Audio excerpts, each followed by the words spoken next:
In this building in 2007, I experienced the Masque of the Red Death. It made me think anew about the way that stories that exist in buildings and the way that we present them, and those thoughts have been developed considerably in my work at historic royal palaces.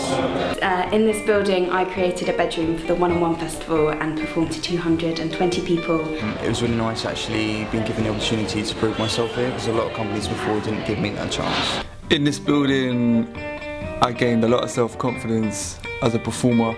From the moment Battersea Arts Centre came down and saw our work, they've encouraged us and taken us not only to London but to the rest of the world. And I now run South Bank Centre, which is 21 acres, but the intimacy that I explored in Battersea Arts Centre, I try to make sure that happens here as well. One of the producers, she actually pointed out to me a job opportunity going. She wrote me a reference and really just kind of helped set me up to do that. We volunteered and helped to say, but we are still volunteering this day. How can we make this drama intervene in the life of the city in a new way? And it's what everyone is directed at achieving.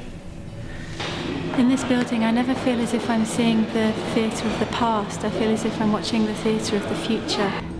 Battersea Arts Centre gave me the proof of a conviction I've always had, which is that if you combine a love of community with a love of the arts, you can make a place that everybody feels is both welcoming and challenging. I met my partner here and I've now got 2 young children, and yeah, I've started a family. Battersea Arts Centre sponsored artists who are very well known to this day, probably had their first touring experience and probably their first out of London performances on that tour. I work in that big place. I do what's up. I guess I'm expecting to be surprised. And in that time I was lucky enough to take kind of the ethos of BAC in the building and how we deliver those shows out to other venues.